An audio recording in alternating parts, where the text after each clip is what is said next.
Minutos, vamos a comenzar.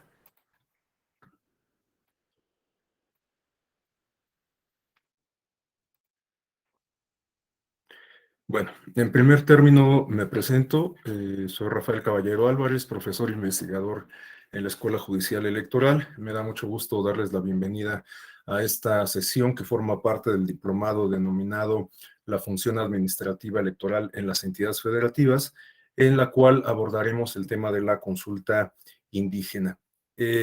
Bueno, para esto me he permitido elaborar una presentación de PowerPoint que nos permitirá pues seguir una línea temática, una línea más o menos estructurada para el desarrollo de las dos sesiones que dedicaremos a la discusión de este tema. Básicamente lo que abordaremos se refiere a la descripción de esta figura de participación ciudadana, cuáles son sus características generales que podríamos considerar pues inherentes a cualquier ejercicio de esta naturaleza, cuáles son los propósitos, los objetivos que persigue. Comentaremos algunos temas, digamos, como complementarios a esta figura, y también revisaremos el contenido del marco normativo que le resulta aplicable y algunas experiencias en la práctica, ¿no? Y también comentaremos algunos pasos que podríamos considerar como una metodología general que igualmente puede ser rescatable para la realización de un ejercicio de esta naturaleza. Bueno, básicamente ese es el contenido de la exposición que desahogaremos el día de hoy, el día de mañana. Como les decía, para esto me apoyaré en una presentación de PowerPoint que pues justo ahora me voy a dar a la tarea de compartir. Y bueno, antes de comenzar propiamente, quisiera invitarles muy cumplidamente a que a lo largo de la exposición, si alguien desea hacer alguna intervención, algún aporte, plantear alguna inquietud, alguna precisión o incluso pues bueno, debatir algo de lo que estoy comentando, por favor, siéntase con la absoluta libertad de hacerlo. Este es un espacio académico que se ve enriquecido en ese sentido a partir de la interacción y de las aportaciones que cada persona pueda hacer. Bueno, vamos a dar inicio entonces con esta exposición. Bueno, en primer término, me parece básico comenzar por señalar qué podemos entender por una consulta indígena. Bueno, pues aquí tenemos una aproximación conceptual o una descripción, si se quiere plantear en términos más sencillos, respecto a esta figura. Bueno, estos apuntes los extraje de ese documento que se señala al final de la parte de abajo de la lámina. Es un documento de la Comisión Nacional de Derechos Humanos, un cuadernillo pues muy ilustrativo, muy didáctico, que contiene información básica respecto a esta figura de la consulta indígena. Bueno, esta aportación de la CNDH nos habla de que la consulta indígena es un procedimiento, por lo tanto estamos hablando de una serie de pasos que se concatenan, por el cual se presenta a los pueblos, comunidades y personas indígenas iniciativas, propuestas de planes y programas, modelos de políticas públicas, así como reformas institucionales y legales, por supuesto, que tienen alguna afectación directa en su entorno, en su entorno, en su hábitat, en su territorio, en sus prácticas, en sus costumbres, etcétera. Esto con el objetivo particular de obtener su consentimiento, su aprobación o establecer un acuerdo justamente para la implementación de estos ajustes, sean reformas legales, sean la implementación de políticas públicas, sea la adopción de un programa gubernamental, etcétera. Cualquier acción, digamos, que sea implementada por el Estado, por alguno de los agentes que integran el Estado y que tenga repercusión directa en el entorno de los pueblos, comunidades y personas indígenas. Desde la óptica de la consulta, tendría que pasar justamente por este proceso deliberativo en donde pues tomen parte las personas, las comunidades y pueblos que se verían afectadas con esta política del Estado, a efecto de que se manifiesten en particular sobre su aprobación, sobre su consentimiento, ¿no? En ese sentido, el derecho a la consulta, como nos lo complementa la parte de abajo de la lámina, implica la obtención del consentimiento previo, libre e informado respecto a la implementación de programas, proyectos, reformas o modificaciones legislativas, acciones del Estado y afectación en las tierras y territorios que impacten los valores y las prácticas sociales, culturales, religiosas y espirituales de los pueblos, ¿no? Bueno, lo que yo destacaría de esta parte complementaria de nuestro primer apunte sobre la consulta indígena se refiere a las características que distinguen a los ejercicios de esta naturaleza y que se refieren en las primeras líneas de esta parte complementaria. Me refiero al consentimiento previo, libre e informado. Como lo vamos a ver a lo largo de la exposición, estos son tres elementos, tres características que tienen que estar presentes en cualquier ejercicio de esta naturaleza, denominado consulta indígena, ¿no? Como les digo, estos elementos son considerados prácticamente inherentes a cualquier ejercicio de esta naturaleza, como lo vamos a comentar una vez que revisemos el marco normativo respecto a esta figura. Vamos a ver que están presentes prácticamente en todos los instrumentos que regulan en términos generales esta figura de la consulta indígena. Entonces, estos aspectos me parece importante tenerlos presentes desde ahorita, el inicio de la exposición. Y bueno, como ya lo habíamos comentado, este ejercicio de participación, la consulta, tiene que ver con justamente un acercamiento con los pueblos, comunidades y personas, con la idea de llevar a cabo un ejercicio deliberativo respecto a cuestiones que tengan algún impacto en su entorno, como ya lo comentaba, es decir, cualquier afectación respecto a sus tierras, respecto a sus costumbres, respecto a sus tradiciones, respecto a sus formas de organización política y social, respecto a sus igualmente costumbres y tradiciones religiosas, espirituales y demás, ¿no? Cualquier afectación que impacte en la cosmovisión, en la forma de construir el mundo indígena, tiene que pasar o bueno, lo deseable, por supuesto, es que pase por este ejercicio deliberativo de la consulta. Bueno, ¿cuál es el objetivo central de esta figura de participación? A partir de los primeros apuntes que acabamos de comentar, pues quizás podríamos inferir cuál es el objetivo central de este ejercicio de participación. Pero bueno, para no darlo por hecho, aquí tenemos un apunte que nos habla de esto justamente, cuál es el propósito general que persigue este ejercicio de participación y tenemos que se refiere a obtener el consentimiento previo, libre e informado de los pueblos indígenas para llevar a cabo programas, proyectos, ajustes al marco normativo, la aplicación de políticas públicas, etcétera, como ya lo comentamos, ¿no? Pero algo que vale la pena destacar es justamente lo que se señala en la parte complementaria de este apunte. Respecto a que en caso de que no se obtenga el consentimiento, en términos llanos, ¿no?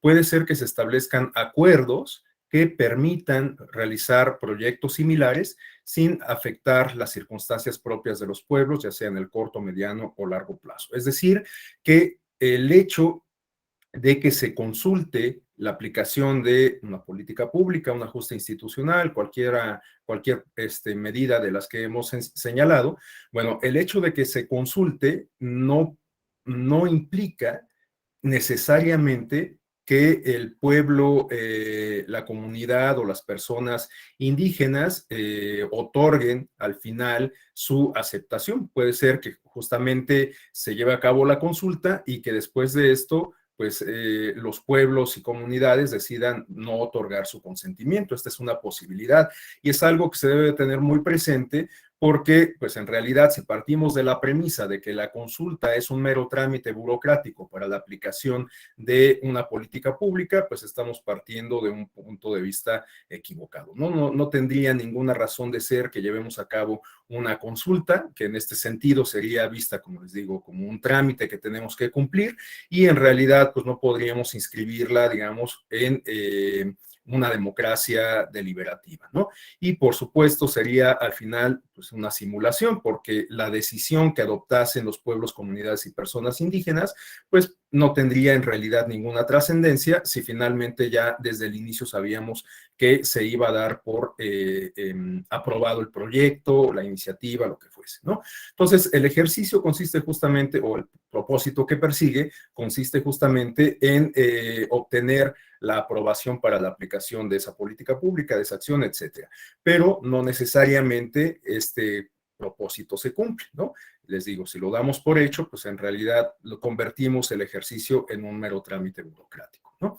Sin embargo, bueno, aun cuando no se cumpla el objetivo central, que consiste en obtener el consentimiento para llevar a cabo esa acción por parte del Estado, puede ser que este ejercicio de la pauta como para buscar alternativas. A lo mejor no se aplica el proyecto original en los términos que fue planteado, en los términos que fue consultado, pero a partir de ese ejercicio deliberativo se puede identificar una alternativa que quizás contribuya a alcanzar el objetivo que la aplicación de esa política pública persigue, pero por una vía distinta, ¿no? Entonces, este ejercicio de participación ciudadana, de deliberación pública, resulta sumamente interesante porque en realidad digo, más allá de que permita eventualmente la aplicación de esta política pública, de este ajuste al marco normativo, qué sé yo, más allá de eso, en sí mismo constituye un ejercicio de práctica democrática, ¿no? Un ejercicio que permite el acercamiento entre las agencias del Estado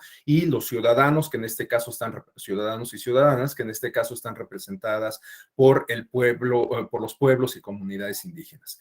Bueno, por otro lado, tenemos que en estos apuntes que tenemos en la tercera lámina, nos permiten, digamos que ir aterrizando, concretizando algunas ideas respecto a qué debe entenderse por el derecho a la consulta, el consentimiento previo, libre e informado, ¿no? Como les decía, estos son tres elementos que resultan inherentes a esta figura y que como nuevamente lo comento, están presentes prácticamente en cualquier instrumento normativo, tanto de índole nacional como supranacional, respecto a el desarrollo o regulación de esta figura en particular. Bueno, aquí tenemos en particular algunas descripciones que nos hablan de estos tres elementos. En primer término, tenemos lo que se refiere al consentimiento. Bueno, esto puede ser entendido como el derecho que tienen los pueblos indígenas para autorizar o permitir las propuestas o proyectos de acuerdo con los impactos que consideren que afectan a sus culturas y comunidades. Bueno, de alguna manera podíamos inferir a partir de lo que hemos platicado hasta ahora a qué se refiere justamente este elemento, ¿no? A el consentimiento. Pero algo que me gustaría destacar de esta aproximación conceptual o de esta descripción que nos ofrece igualmente la CNDH se refiere a considerar este elemento como un derecho en sí mismo, ¿no? Es decir, que las comunidades, pueblos y personas indígenas se les reconoce en los instrumentos internacionales un bien jurídico tutelado para justamente ser consultados respecto a la aplicación de estas políticas públicas o de acciones en general que lleva a cabo el Estado, ¿no? Y que tienen un impacto directo en su entorno. Ahora, el siguiente aspecto que se refiere al consentimiento previo, libre e informado, no significa, como ya lo había adelantado yo, que el resultado de la consulta deba ser la autorización plena para el desarrollo de los programas y proyectos, acciones que se llevan a cabo por parte del Estado. Y tampoco implica necesariamente una negativa a los mismos. Bueno, si partimos, como lo había comentado, de la premisa de que la consulta es solamente un requisito que se tiene que cumplir porque ya damos por hecho que se va a contar con la aprobación. Bueno, si esa es una premisa equivocada, me parece que es igualmente una premisa equivocada el dar por hecho que los pueblos y comunidades de manera anticipada se van a oponer a la ejecución de esta política pública que se le está consultando, de esta acción por parte del Estado, ¿no? No podemos dar nada por hecho, justamente como ya lo he comentado, el propósito propósito de este ejercicio deliberativo consiste en obtener el apoyo, la aceptación por parte de los pueblos y comunidades, pero aun cuando sea ese el objetivo central, a partir de la aplicación del ejercicio, a partir de la práctica del ejercicio, podemos encontrar alternativas distintas que busquen resolver un problema previamente identificado, ¿no? A lo mejor ya no aplicamos el programa, el proyecto como se había planteado originalmente, pero a partir de la discusión con las personas que eventualmente se verían beneficiadas por su aplicación, se puede construir una alternativa distinta que finalmente esté igualmente dedicada, enfocada en resolver una problemática particular, ¿no? Y bueno, el último punto nos habla sobre el consentimiento previo. Y bueno, se dice que el consentimiento previo se define en estos términos porque se refiere a una autorización evidentemente previa a la implementación de cualquier acción, libre en el entendido de que se debe hacer de una manera plena y autónoma por parte de los pueblos, comunidades y personas indígenas, e informada porque para la toma de decisiones es indispensable que se cuente con la información necesaria, culturalmente adecuada y de acuerdo con las circunstancias a fin de que la resolución sea pertinente a los intereses de las comunidades. Bueno, estos tres elementos de que sea previa, libre y informada, como les digo, resulta crucial, pero yo pondría particular énfasis en la parte de la información.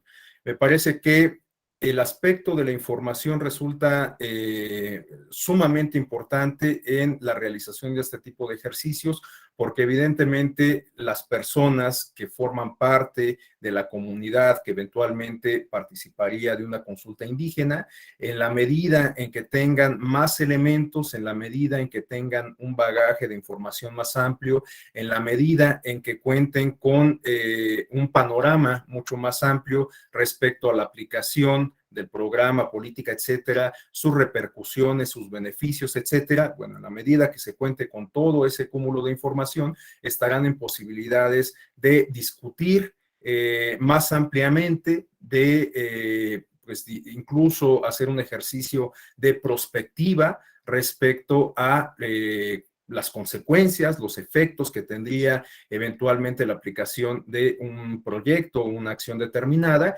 y además la decisión que se tomase al respecto sería mucho más racional, ¿no? A partir de pues una cavilación previa que se haga conforme a todos estos elementos que integran la información, ¿no? Y un aspecto importante que también vale la pena destacar de este aspecto de la información se refiere a esta cuestión de que tiene que ser culturalmente adecuada y de acuerdo con las circunstancias. Es decir, que toda esta información se tiene que traducir, si se me permite la expresión, a términos asequibles, a términos que sean comprensibles por parte de los pueblos, comunidades y personas indígenas. Por supuesto, no podemos someter, o bueno, me parece que no es lo conveniente que hagamos una consulta con estas personas, pueblos y comunidades, hablando de o proporcionando información, digamos, de tipo técnico, especializada, utilizando un lenguaje especializado, etcétera, ¿no? La idea es que toda esta información, pues la traduzcamos al lenguaje ciudadano y que además la adaptemos a las circunstancias culturales y particulares de los pueblos, comunidades o personas que van a participar en la consulta. Evidentemente, si se trata de un proyecto que afecta a una comunidad huichol, pues no podemos hacerles llegar esta información en lengua tzotzil. Tendríamos que traducirla, evidentemente, a el lenguaje, la lengua que utilizan estas comunidades, ¿no? Y también tendríamos que considerar, pues, todos estos aspectos del entorno, sus costumbres, sus tradiciones, sus prácticas, sus formas de organización política, los aspectos religiosos, entre otras cuestiones, ¿no? Entonces, bueno, es sumamente importante pensar en esta adaptación de la información para el público objetivo en particular que eventualmente participará en un ejercicio de esta naturaleza, ¿no? Bueno, ¿cuáles son algunos de los derechos implícitos en esta práctica democrática, en esta consulta indígena? Bueno, pues sin duda podemos identificar el derecho a la libertad de expresión en sus dos dimensiones, es decir, en el derecho a obtener información y en el derecho a manifestar las ideas, ¿no? Entonces, bueno, pues en la consulta evidentemente podemos evidenciar o podemos advertir estas dos dimensiones del derecho a la libertad de expresión. Eventualmente podríamos hablar también del derecho al voto, porque algunas de las decisiones que se tomen en función de cómo sea configurada una consulta en particular respecto a una comunidad en particular, respecto a un proyecto en particular, bueno, pues puede ser que la decisión se defina utilizando, aplicando la regla de la mayoría, que pues es distintiva de los regímenes democráticos, ¿no? Entonces, puede ser que en este sentido, pues se requiera que las personas que integran una comunidad indígena voten, ya sea mediante el ejercicio occidental de depositar un voto libre y secreto en una urna, o bien a mano alzada, o bien mediante ovaciones, o en fin, cualquier modalidad que permita la adopción de una decisión comunitaria para pueblos, comunidades indígenas, puede ser perfectamente válida, ¿no? Por otro lado, también podemos advertir en las consultas indígenas el derecho a la autonomía. Evidentemente, el hecho de que las personas, pueblos y comunidades indígenas puedan manifestarse respecto a la aplicación de una política pública, de una modificación al marco regulatorio que les afecta, etcétera. Bueno, pues en realidad de lo que nos habla es justamente de la autonomía, de la posibilidad de decidir respecto a acciones públicas que se relacionan con su universo, con su entorno inmediato, ¿no? También, por supuesto, de la mano de esto, podemos identificar el derecho a la libre autodeterminación. Y, por otro lado, también podríamos hablar de que a través de la consulta indígena se puede poner en práctica el derecho a la preservación de la cultura, la lengua y las tradiciones. Y por último, bueno, pues algo que engloba todo esto, sin duda se refiere al derecho a la participación, al involucramiento ciudadano, al tomar parte de las decisiones públicas, sobre todo en este caso, pues de aquellas que afectan directamente a las personas que son consultadas para la aplicación de una política pública, un programa o una modificación institucional o legal. Bueno, esta figura, por lo tanto, pues la podríamos inscribir en el rubro de la democracia participativa. Bueno, al respecto podríamos comentar que la democracia, como todos lo sabemos, es una noción o un concepto polivalente, de tal suerte que podemos advertir muchas ideas, muchos contenidos, muchas nociones de la democracia, con todo y que en todas estas dimensiones, nociones, construcciones respecto a la democracia podemos advertir denominadores comunes, como puede ser, por ejemplo, la raíz etimológica. Sabemos que pues, la democracia hace alusión a que el poder o el gobierno recaen en la población, en la gente, ¿no? Este es un denominador común que aplica a cualquier dimensión, concepción, idea de democracia.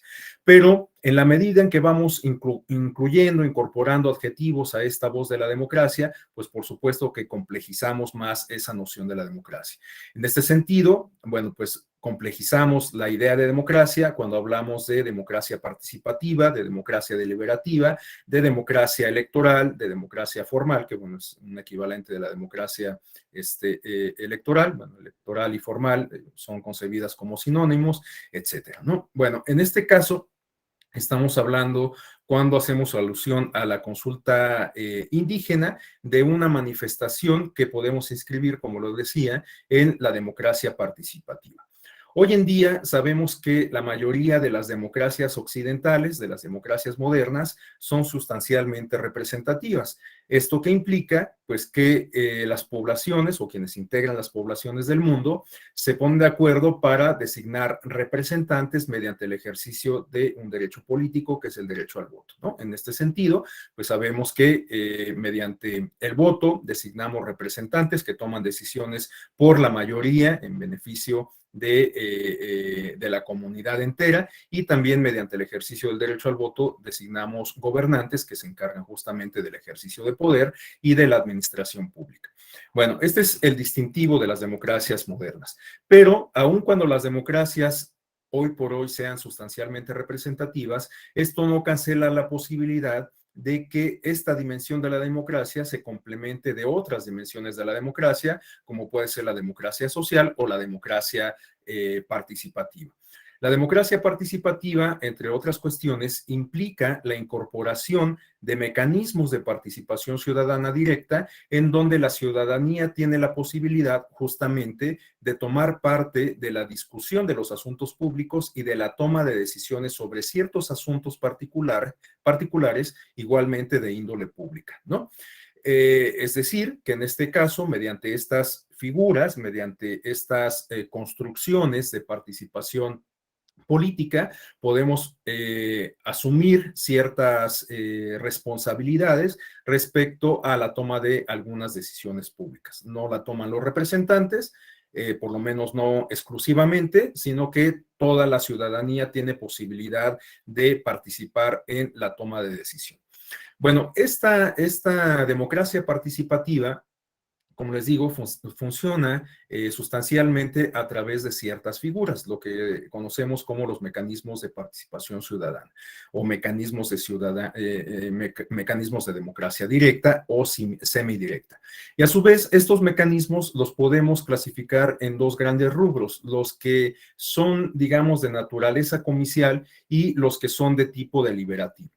¿Cuáles ejercicios podemos inscribir en uno y otro rubro? Bueno, por ejemplo, para el caso de los mecanismos electorales podemos citar los referendos, podemos citar las consultas populares, podemos citar el ejercicio de revocación de mandato, etcétera. Todos estos ejercicios nos permiten tomar o ser parte de una decisión pública o de una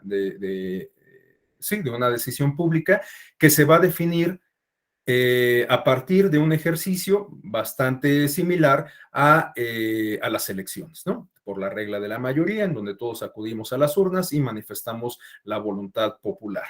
Bueno, pero tenemos otra clase de mecanismos que se inscriben más bien en el rubro de ejercicios deliberativos. No necesariamente se definen mediante la participación de la gente en las urnas, sino que consisten en llevar a cabo conversaciones, diálogos, espacios de discusión para con ello pues nutrir justamente la información, tener un universo más amplio de información, advertir cuáles son los antecedentes, los diagnósticos, cuáles serían las consecuencias eventualmente de la aplicación de una política pública, del ejercicio de una acción por parte del Estado, etcétera. Bueno, en este caso puede ser que la decisión respecto a la aplicación de esa política pública, de ese programa, qué sé yo, bueno, finalmente termine en el ámbito de competencia de los representantes populares, aquellos que hemos designado mediante el voto.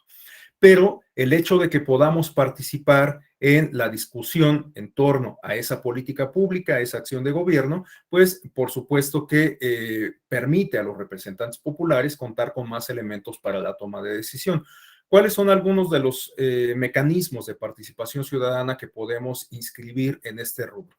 Pues, por ejemplo, las figuras de parlamento o de cabildo abierto, en donde justamente las y los ciudadanos podemos participar en las discusiones respecto a los asuntos públicos. Pensemos, por ejemplo, en el caso en particular del Parlamento abierto. Bueno, pues puede que se vaya a llevar a cabo o que se esté perfilando una reforma de gran calado respecto a un tema de interés público en particular.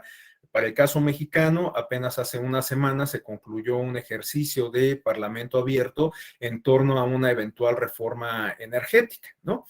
Bueno, al final de cuentas todos sabemos lo que pasó con esa reforma energética. Las personas, los agentes del Estado responsables de tomar la decisión, pues finalmente decidieron no aprobar una reforma energética, pero bueno, Quiero pensar que esa decisión se tomó a partir de estos ejercicios deliberativos, o por lo menos considerando esos ejercicios deliberativos en donde participaron especialistas en el tema, en donde participaron académicos, en donde participaron representantes de la sociedad civil, en donde participaron organizaciones especializadas en la materia, instituciones, representantes del gobierno, etcétera, ¿no? Bueno, este ejercicio, como les digo, finalmente no es que la decisión última haya recaído en el ámbito de la ciudadanía, no es que todos hayamos tenido la posibilidad de tomar la decisión al final, pero tuvimos la oportunidad de discutir en justamente la decisión o en nutrir, digamos, los elementos que al final nutrieron la decisión última, ¿no? Otro ejercicio que podríamos inscribir en este rubro se refiere, por ejemplo, a el Parlamento, perdón, al presupuesto participativo, aunque aquí yo más bien hablaría de que el presupuesto participativo es una suerte de híbrido, porque por un lado permite este ejercicio deliberativo, pero finalmente se define mediante un mecanismo de tipo comicial. Bueno, como ustedes saben, los mecanismos o los ejercicios de presupuesto participativo consisten en que la ciudadanía decida a qué proyectos en específico, en beneficio del entorno inmediato, se destina un porcentaje del presupuesto público. De tal suerte que la gente puede decidir que se destine un presupuesto. Para el caso mexicano, por ejemplo, en el caso de la Ciudad de México, este presupuesto se refiere al 4% del presupuesto público. Bueno, pues tenemos la posibilidad de decidir a qué se va a inyectar ese 4% del presupuesto. Puede ser para cambiar luminarias, puede ser para rehabilitar un parque, puede ser para remozar un espacio deportivo, puede ser para rehabilitar un centro cultural, en fin, puede ser muchos proyectos, ¿no? de distinta naturaleza. Y bueno, estos proyectos surgen a partir de espacios deliberativos. La comunidad se da la tarea de llevar a cabo asambleas en donde se discuten ampliamente estos proyectos y finalmente, bueno, pues los proyectos que son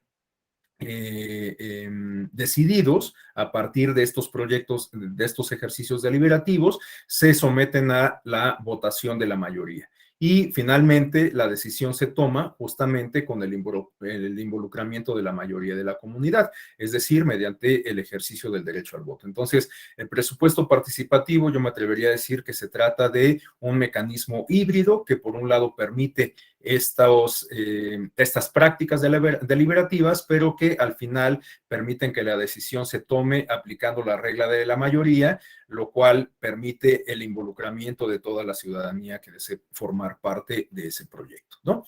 Bueno, evidentemente el caso de la consulta indígena la podríamos inscribir en el primer rubro, en el caso de los mecanismos electorales, porque, bueno, pues finalmente la ciudadanía, o bueno, en este caso podríamos hablar de que la consulta indígena eventualmente pudiera ser igualmente un híbrido, porque se requieren eventualmente llevar a cabo asambleas, llevar a cabo juntas de deliberación y finalmente puede ser que la decisión se tome a partir de la aplicación de un mecanismo de índole comicial, mediante el voto, mediante la manifestación de mano alzada o qué sé yo, ¿no? Entonces, eventualmente la consulta indígena podríamos considerarla también un híbrido, aunque también, como ya comentábamos, que se requiere ajustar el mecanismo a las circunstancias particulares de la comunidad que se verá envuelta en el ejercicio de la consulta.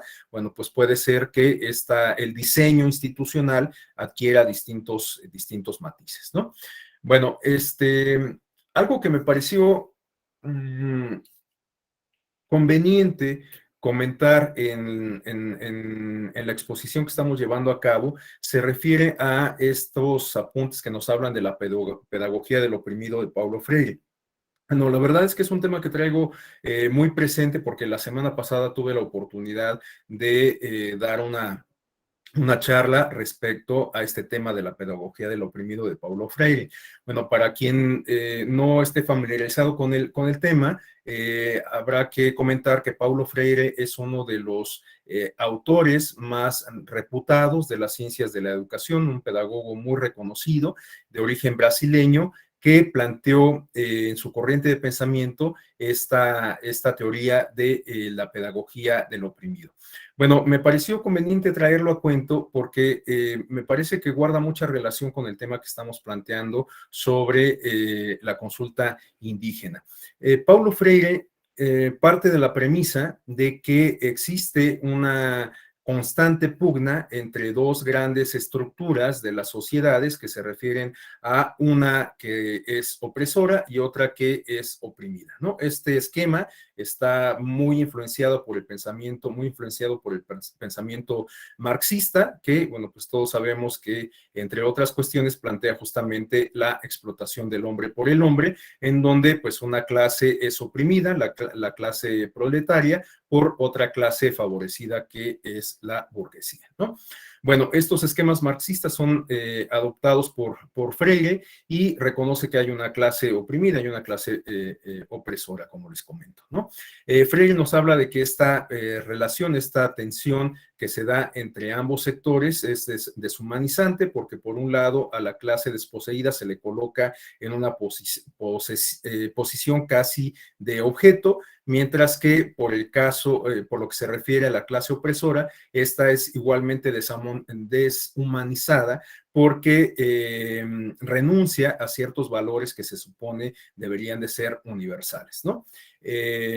Bueno, por otro lado, tenemos que Paulo Freire plantea que la clase desfavorecida en muchas ocasiones cae ante la tentación de aspirar a convertirse en la clase opresora, ¿no? Es decir, que la clase oprimida en realidad no desea transformar esa relación de subordinación en muchos casos, sino que desea simplemente invertir la ecuación, quieren dejar de ser oprimidos para convertirse en los opresores. Sin embargo, lo que plantea Freire es que tendríamos que trabajar más bien en desarticular esa ecuación, en esa relación de opresores y oprimidos. Lo que plantea Freire a través de la pedagogía del oprimido, es decir, a través de una corriente de pensamiento pedagógico, de pensamiento educativo, consiste en que primero las clases desfavorecidas caigan en cuenta de esa posición, lo que, otra vez retomando los apuntes marxistas, se refieren a adquirir conciencia de clase. Bueno, para el caso de Freire, igual este planteamiento marxista es retomado en su corriente de pensamiento.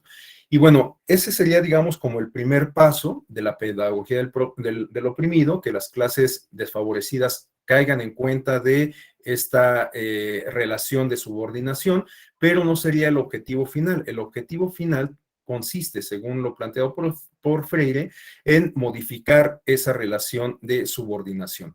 En este sentido, la pedagogía del oprimido no solamente tendría que contribuir a generar esa conciencia de clase en la clase oprimida, sino después convertirse en una pedagogía liberalizadora, en donde desaparezca justamente esta ecuación de opresión de una clase por encima de la otra y las personas de una comunidad en específico colaboren de manera horizontal para transformar la realidad en un beneficio común, ¿no? Y bueno, evidentemente la apuesta que hace es en torno a la educación. Y para cerrar esta breve reflexión sobre la teoría pedagógica del oprimido, planteado por Freire, me parece importante hacer alusión a uno de los aspectos centrales de este planteamiento, que se refiere a la distinción entre lo que él denomina la educación bancaria y la educación problematizadora o libertaria. Bueno, Freire nos habla de que la educación bancaria se refiere a entender los procesos de enseñanza teniendo como referente al educador, que ve a los educandos como vasijas, como repositorios en donde deposita conocimiento. Justamente por eso refiere Freire a este esquema de aprendizaje o de enseñanza como bancario, ¿no? Porque se parte de la premisa de que hay un grupo selecto que posee el conocimiento y hace graciosas concesiones hacia aquellas personas que carecen de él.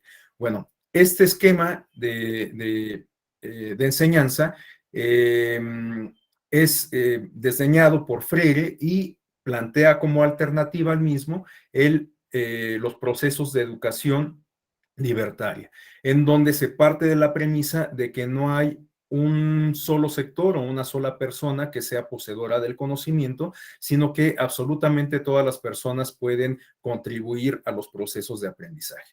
De tal suerte que Freire considera que las personas somos seres inacabados que estamos en constante proceso de aprendizaje, y esto lo podemos advertir prácticamente en el ámbito de la vida cotidiana. Cuando compramos un dispositivo electrónico nuevo, pues bueno, si no sabemos, si no conocemos todas sus funciones, todas las ventajas que nos ofrece, pues evidentemente tenemos que aprender a utilizarlo, ya sea de manera empírica, picándole aquí, picándole allá, como solemos hacerlo en la mayoría de los casos, o bien descargando un tutorial, o bien consultando el manual de usuario, ¿no? Pero, bueno, el caso es que aprendemos a interactuar con esa herramienta y esto implica, pues, por supuesto, un proceso de aprendizaje. Entonces, bueno, como eso podemos citar muchos otros ejemplos que ponen de manifiesto que estamos siempre en un proceso de aprendizaje constante. Y en este sentido, bueno, Freire considera que cualquier persona puede sumar a esos procesos de aprendizaje. De tal suerte que en este planteamiento que hace Freire, el protagonista de tal proceso no es ya el educador, sino más bien el educando, ¿no? Se parte de que esta es la figura central, el educando, no solo como un receptor del conocimiento que eventualmente le pueda proporcionar el educador, sino como un agente del propio proceso de aprendizaje, ¿no? Nos dice Freire que, bueno, pues en este esquema, el educando se convierte en un auxiliar o en un agente de investigación, ¿no? De investigación académica, pedagógica, evidentemente. Bueno, y les decía, ustedes dirán justo, bueno, ¿qué tiene que ver esto con el tema que estamos comentando? Pues justamente porque en la consulta indígena me parece que es una representación práctica de estos planteamientos de la pedagogía del oprimido de Paulo Freire, ¿no? Si partimos del hecho de que las comunidades indígenas en muchas ocasiones, yo me atrevería a decir que en casi todas, se encuentran en una situación de desventaja inmerecida, en una situación de marginación, en una situación de desventaja estructural, bueno, pues podríamos considerar entonces a los pueblos, comunidades y personas indígenas como parte de esta categoría general que Freire denomina pues, la clase oprimida, ¿no? Y la clase opresora eventualmente pues, pudieran ser los propios agentes del Estado, ¿no? Incluso si carecemos de esta figura de la consulta indígena, bueno, pues la manifestación de esa opresión por parte del Estado se haría manifiesta en la ejecución de una política pública o de una acción X, aparentemente en beneficio de una comunidad indígena, sin siquiera tomarlos en consideración, ¿no? Entonces, esta pedagogía del oprimido, reitero, me parece que resulta muy ilustrativa para el tema de la consulta indígena, porque implica empoderar a los pueblos, comunidades y personas indígenas a efecto de que cuenten con toda la información y que finalmente se conviertan en el agente crucial, en el agente decisorio de la aplicación de una política pública por parte del Estado X, ¿no? Entonces, por eso es que me pareció importante retomar estos planteamientos de Freire, que además, como les digo, bueno, pues traigo muy frescos porque la semana pasada me tocó platicar al respecto. Bueno, a continuación vamos a entrar a la parte de esta exposición que se refiere a revisar los contenidos del marco normativo respecto a esta figura de la consulta indígena. En realidad, hay muchos instrumentos, tanto nacionales como supranacionales, que nos hablan de esta figura de la consulta indígena. Doy por hecho que la mayoría de ustedes son abogados, abogadas y que están sumamente familiarizados con el tema del control de convencionalidad. En este sentido, pues todos sabemos que a partir del año 2011 estamos insertos en un paradigma de derechos humanos que implica justamente la adopción de criterios internacionales en materia de derechos humanos. Y en este sentido podemos inscribir en ese estado de cosas la figura de la consulta indígena, ¿no? Bueno, la consulta indígena está reconocida es una figura que podríamos vincular con instrumentos internacionales como el Pacto Internacional de los Derechos Civiles y Políticos, como el Pacto de los Derechos Económicos, bueno, el Pacto Internacional de los Derechos Económicos, Sociales y Culturales, pero hay algunos instrumentos en particular que hacen alusión directa a esta figura de la consulta indígena. Estamos hablando de la Declaración de las Naciones Unidas sobre los Derechos de los Pueblos Indígenas, del Convenio 169 de la Organización Internacional del Trabajo, de la Declaración Americana sobre los Derechos de los Pueblos Indígenas. Estos tres instrumentos de orden supranacional son sumamente relevantes en el tema de la consulta indígena, ya que plantean pues algunas cuestiones muy básicas en torno a esta figura. Y bueno, para el caso mexicano tenemos evidentemente también un marco normativo de índole doméstico que retoma esta figura de la consulta indígena, comenzando por lo planteado en nuestra Constitución, en específico en el artículo 2 de la Constitución Política de los Estados Unidos Mexicanos, aunque también tenemos algunos otros instrumentos que de manera, pues yo me atrevería a decir que un tanto bueno, no superficial, pero me parece que no muy estructurado, abordan, no de una manera muy estructurada, abordan el tema de la consulta indígena.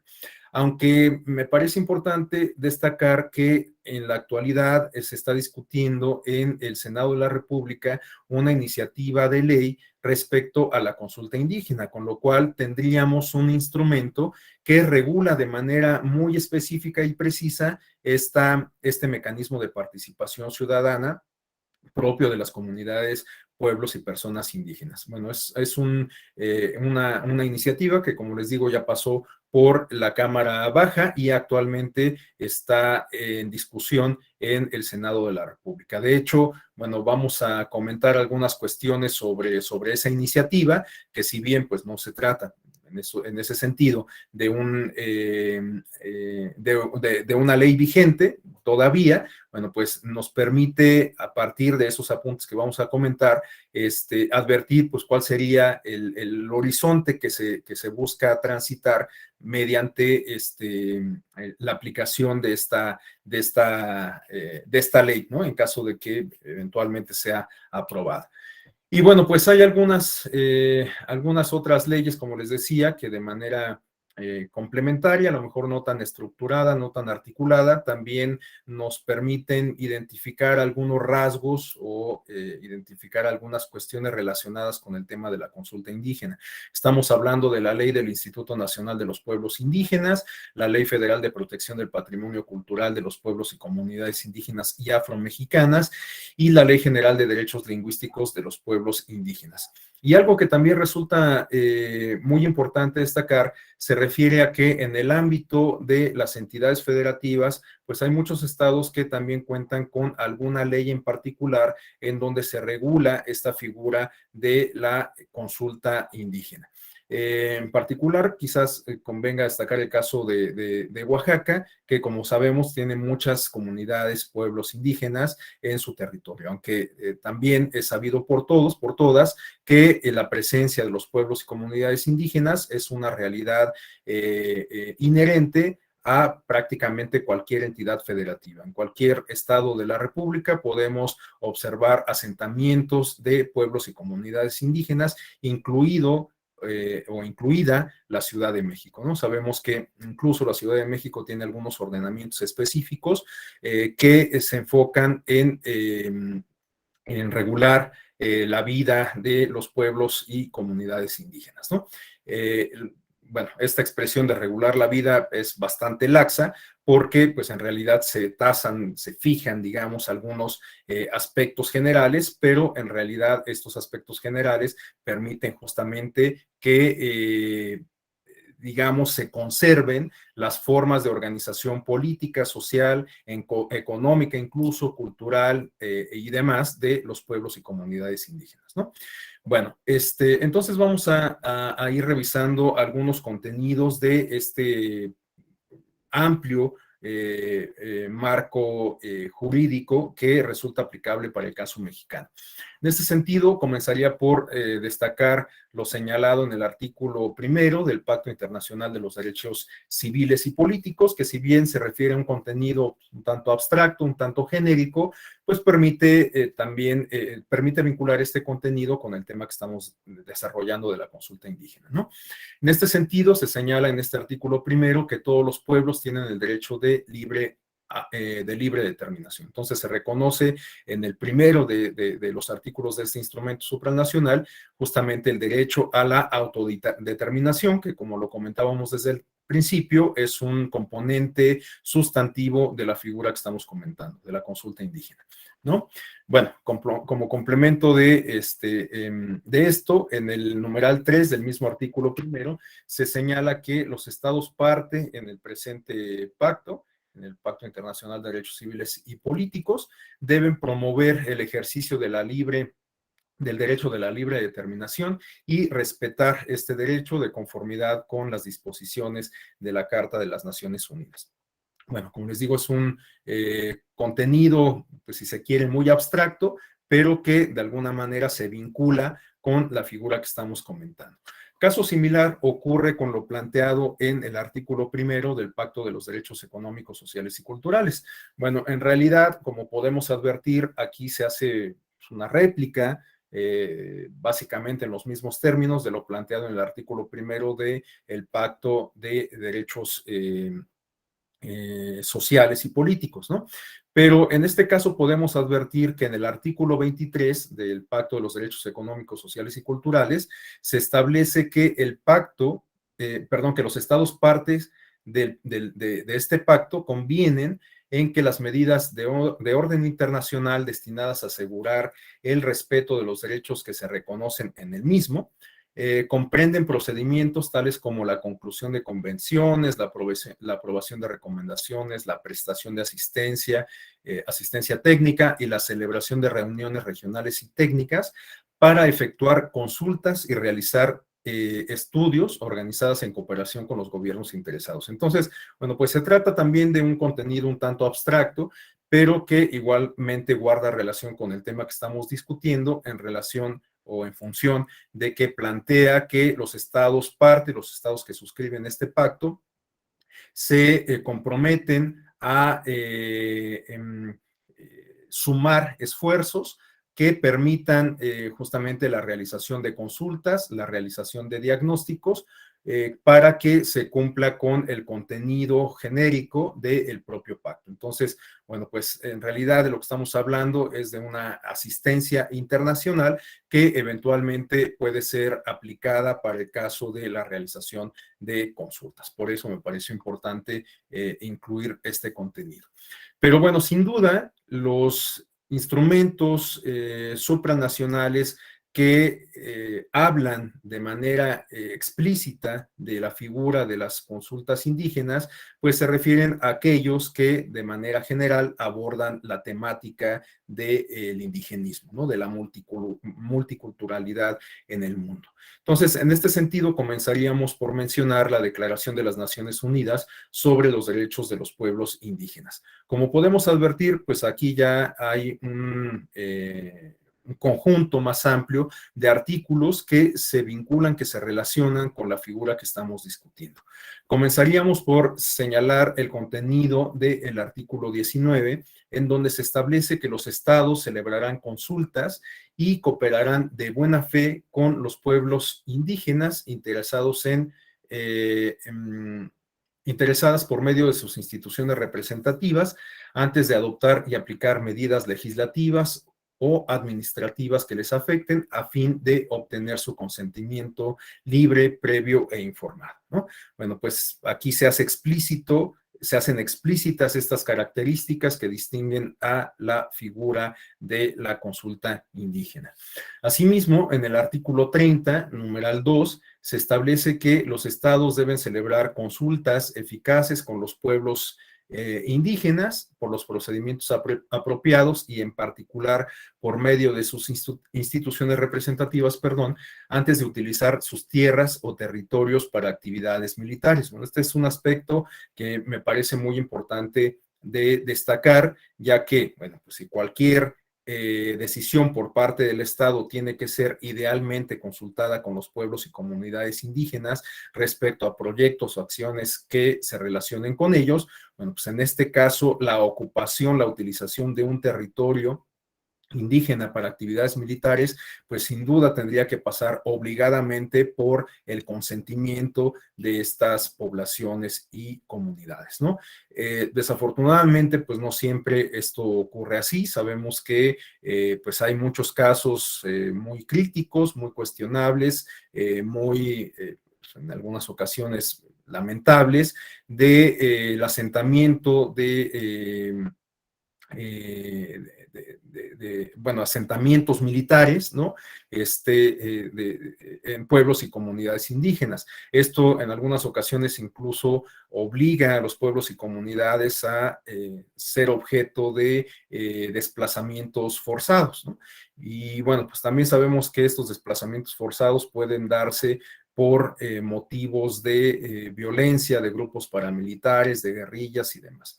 Entonces, bueno, pues por lo menos para el caso de los asentamientos de cuerpos castrenses que forman parte directamente del Estado, pues necesariamente el asentamiento de estos cuerpos militares tienen que ser aprobados, tienen que contar con el consentimiento de los pueblos y comunidades indígenas. Bueno, en el artículo 32, numeral 2, se establece que los estados deben celebrar consultas y cooperar de buena fe con los pueblos indígenas a fin de obtener su consentimiento libre e informado antes de aprobar cualquier proyecto que afecte sus tierras o territorios y otros recursos, particularmente en relación con el desarrollo, la utilización o la explotación de recursos minerales, hídricos o de otro tipo. Bueno, este es un tema sumamente interesante porque, por ejemplo, para el caso mexicano, pues es sabido que la Constitución establece que los recursos naturales son propiedad justamente de la nación, ¿no? Sin embargo, bueno, pues resulta muy interesante que en algunos casos, pues estos recursos públicos están asentados en territorios indígenas.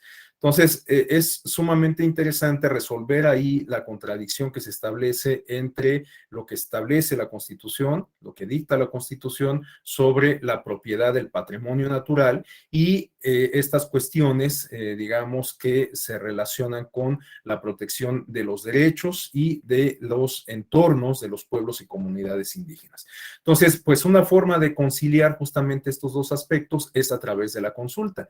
Es decir, que bueno, pues puede ser que para el Estado, para el interés público de toda la nación, resulte importante extraer un recurso en específico, como puede ser, no sé, el agua, el litio, el petróleo, pero por otro lado, pues se debe de establecer ahí un acuerdo con el pueblo y comunidad indígena que se vería afectado eventualmente por la extracción, las actividades industriales que permitirían la extracción de ese bien natural en particular, ¿no?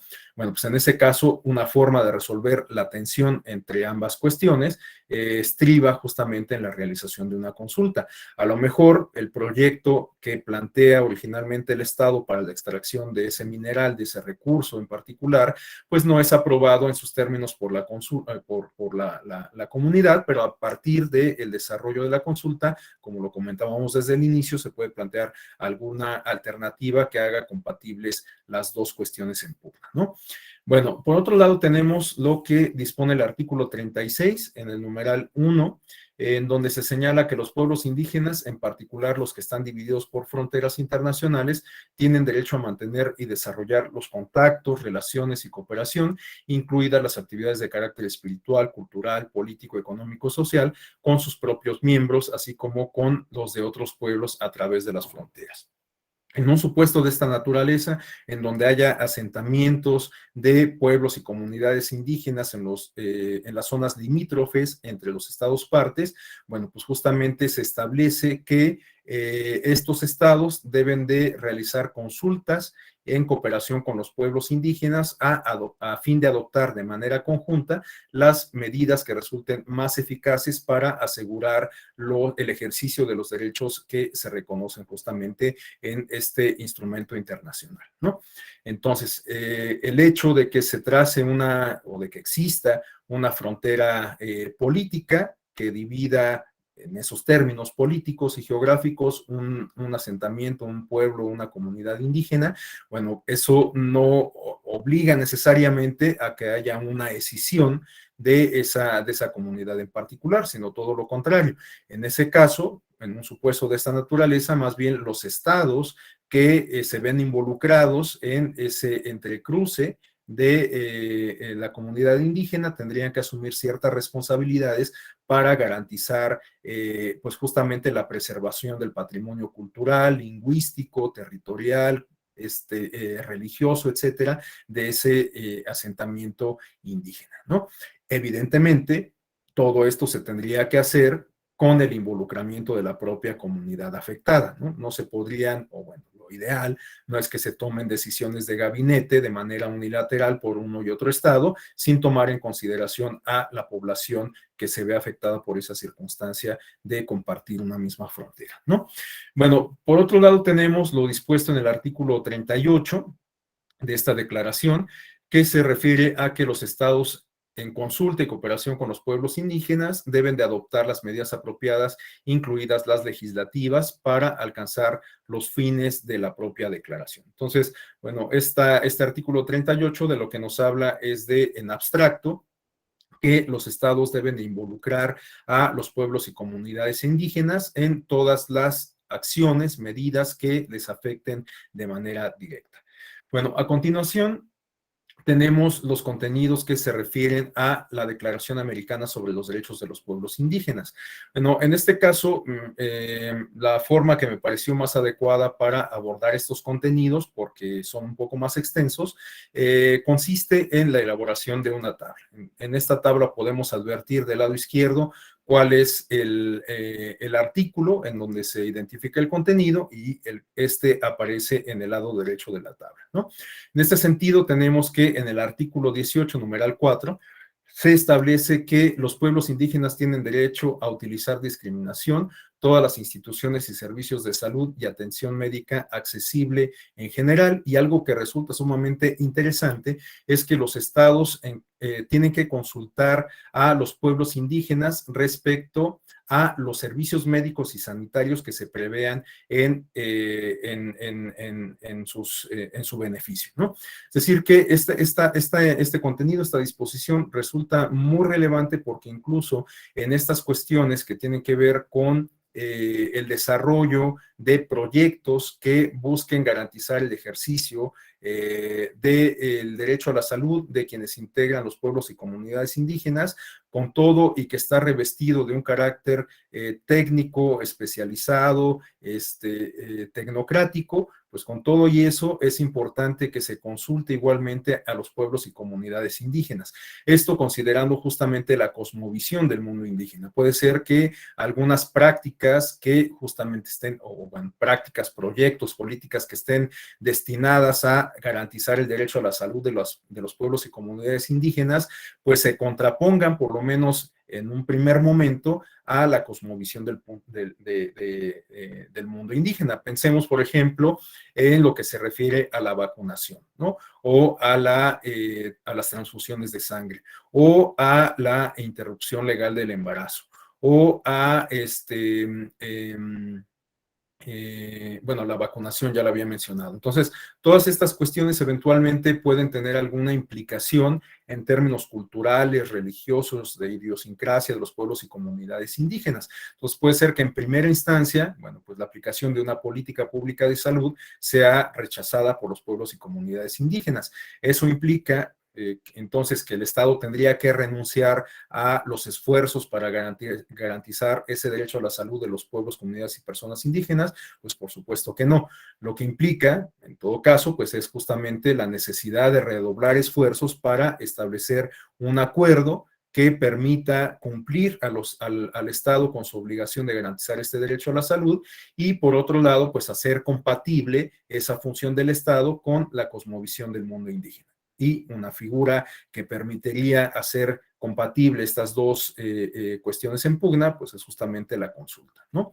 Bueno, también en el artículo 20, numerales 3 y 4 de esta Declaración Americana sobre los Derechos de los Pueblos Indígenas, se establece que estos pueblos indígenas, en particular aquellos que estén divididos por fronteras internacionales, tienen derecho a transitar, mantener, desarrollar contactos, relaciones y cooperación directa, incluidas las actividades de carácter espiritual, cultural, político, económico y social, con sus miembros y con otros pueblos. Y bueno, pues igual que ocurre como en el instrumento anterior que acabamos de comentar, la Declaración de las Naciones Unidas, bueno, para un supuesto de esta naturaleza, los estados parte que integran justamente esa zona fronteriza adoptan responsabilidad para garantizar todos estos supuestos que se establecen en el numeral 3 de este artículo 20, es decir, para garantizar que los pueblos y comunidades indígenas sigan teniendo las condiciones para ejercer su derecho de tránsito, su derecho de mantener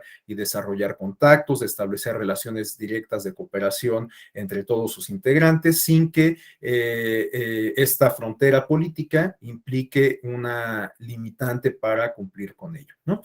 Por otro lado, tenemos que en el artículo 23, numerales 1 y 2, se establece que los pueblos indígenas tienen derecho a la participación plena y efectiva por conducto de representantes elegidos por ellos, de conformidad con sus propias instituciones, en la adopción de decisiones en las cuestiones que afecten sus derechos y que tengan relación con la elaboración y ejecución de leyes, políticas públicas, programas, planes y acciones relacionadas con los asuntos indígenas.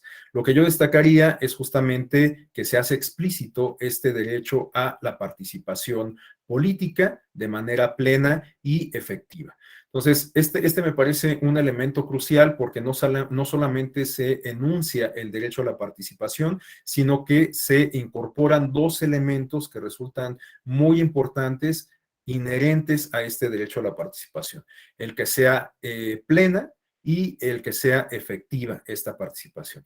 De lo que nos habla es de que pues, la participación no tiene que ser de ninguna forma un ejercicio simulado, sino que tiene que ser absoluto, tiene que ser incluyente y al mismo tiempo tiene que ser efectivo. Como les decía, la consulta indígena no tiene que ser vista como un requisito que solamente signifique, digamos, un trámite burocrático, sino que pues debe tener una repercusión real en la toma de decisiones respecto a una decisión del Estado que afecta directamente a los pueblos y comunidades, ¿no?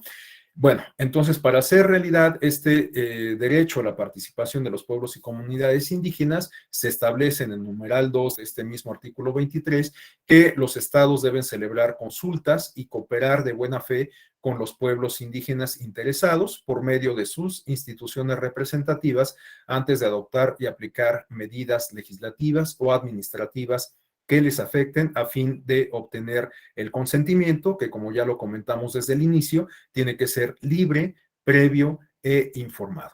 Bueno, algo que yo destacaría de este numeral 2 del artículo 23 es este otro componente que resulta crucial y que se refiere a la buena fe, ¿no? Es un componente que resulta crucial, como lo comento, porque pues parte de la premisa de que justamente la realización de este mecanismo de deliberación se hace con el mejor ánimo de establecer un acuerdo en beneficio o obtener el consentimiento en beneficio de la propia comunidad, ¿no? Pero partiendo justamente de un acto de voluntad, ¿no? De un acto volutivo en términos positivos, ¿no? Entonces, se parte de esta premisa de que la consulta es un acto de buena fe, ¿no? Que implica justamente la confianza entre las partes para su realización. Bueno, continuando con el contenido de esta declaración americana, tenemos a continuación lo establecido en el artículo 28, numeral 3, en donde se señala que los estados, con la participación plena y efectiva de los pueblos indígenas, que ya quedamos que son dos elementos distintivos de la participación, el que sea pleno, incluyente y que sea efectivo, ¿no? Que tenga una real incidencia en la toma de decisión. Eh, bueno, este involucramiento, esta participación, para que se logre, se establece en el artículo 28, numeral 3, que se deben adoptar por parte del Estado las medidas necesarias para que los acuerdos y regímenes nacionales o internacionales provean el reconocimiento y la protección adecuada del patrimonio cultural y la propiedad intelectual. En este sentido, para proteger justamente el patrimonio cultural, se realizarán consultas, encaminadas a obtener el consentimiento libre, previo e informado de los pueblos indígenas. Es decir, que, bueno, este artículo 28 de lo que nos habla es del involucramiento de los pueblos y comunidades indígenas respecto a las decisiones que eventualmente se adopten por parte del Estado para preservar el bagaje cultural, el patrimonio cultural de los pueblos y comunidades indígenas. Esto me parece sumamente importante destacar también porque me parece que no podríamos partir de la premisa de que sea el Estado de manera unilateral o sus agentes quienes establezcan cuáles son los elementos del patrimonio cultural indígena que se deben de preservar sin tomar en consideración la opinión de los pueblos y comunidades indígenas involucrados, ¿no? O sea, puede ser que a lo mejor, no sé, estoy planteando un caso hipotético muy drástico, pero pensemos que, por ejemplo, para el Estado, a lo mejor considera que, bueno, en el caso mexicano quizás no aplique este caso hipotético que estoy comentando, ¿no? Pero pensemos en un estado en donde se establece, pues no sé, una política pública o un dispositivo en alguna ley en particular que establezca que los pueblos y comunidades indígenas tienen que, para garantizar su derecho a la salud, tienen que ser vacunados desde edad temprana, sin de manera obligatoria, ¿no? Bueno, pues esta política, esta decisión, este dispositivo, pues a todas luces resulta progresista, a todas luces resulta compatible con una visión de derechos humanos occidental, pero puede ser que, como lo comentaba hace rato, de primer momento encuentre un choque con la cosmovisión del mundo indígena, ¿no? A lo mejor en el caso de pueblos y comunidades indígenas o de alguno en particular, pues a lo mejor ellos consideran que los niños, las niñas, no tienen que ser, no tienen que incluir ningún elemento extraño a su cuerpo, sino hasta llegada a determinada edad, ¿no? No sé, esto a la luz de algún criterio o de algún canon religioso, no lo sé, estoy hipotetizando demasiado. Bueno, eso no necesariamente implica, como les decía, que el Estado entonces tenga que renunciar a su obligación de garantizar el derecho a la salud de los pueblos y comunidades indígenas, sino que pues implica justamente llevar a cabo ejercicios deliberativos que permitan establecer algún acuerdo, ¿no?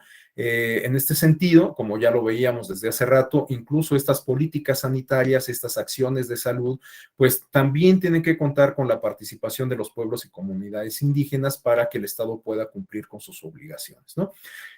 Pero no pueden ser impuestas porque pues en realidad en lugar de cumplir con un objetivo loable, se van a convertir en un despropósito. Imaginemos lo que significaría que en un pueblo y comunidad indígena, cuando llega la brigada de vacunación, pues estos sean golpeados, violentados, corridos, porque quieren vacunar a las niñas y los niños para cumplir con esta disposición obligatoria, sin considerar justamente las circunstancias particulares, las características particulares de esa comunidad, ¿no? Entonces, bueno, reitero, para zanjar este tipo de circunstancias, la consulta reviste particular importancia. Bueno, En el numeral 4 del artículo 29 tenemos que esta declaración americana establece que los estados deben celebrar consultas y cooperar de buena fe con los pueblos indígenas respecto a cualquier proyecto que afecte a sus tierras o territorios y otros recursos, en particular respecto a el desarrollo, la utilización o explotación de recursos minerales, hídricos o de otro tipo, ¿no? Bueno, algo que ya también habíamos comentado respecto a contenidos de la Carta de las Naciones Unidas sobre sobre derecho, bueno, sobre pueblos indígenas, ¿no? Bueno, a continuación tenemos los contenidos que se establecen en el convenio número 169 de la Organización Internacional del Trabajo sobre pueblos indígenas y tribales. Bueno, aquí se establece en el artículo 5 que para aplicar las disposiciones del convenio número 169, los estados parte deben reconocer y proteger los valores y prácticas sociales, culturales, religiosos y espirituales propios de los pueblos y comunidades indígenas, y en este sentido deben tomarse debidamente en consideración la índole, perdón, de los problemas que se les plantean, tanto de forma colectiva como individual. Y también en el inciso B de este mismo artículo 5 se establece que deben adoptarse con la participación y cooperación de los pueblos interesados medidas encaminadas a allanar las dificultades que experimenten dichos pueblos al afrontar nuevas condiciones de vida y de trabajo. Este aspecto me parece crucial porque evidentemente los pueblos y comunidades indígenas no pueden quedar al margen del desarrollo, pero igualmente las políticas públicas que busquen incorporar a los pueblos y comunidades indígenas al desarrollo, tienen que pasar por estos ejercicios deliberativos que nos permitan obtener su aceptación, ¿no? Igualmente, no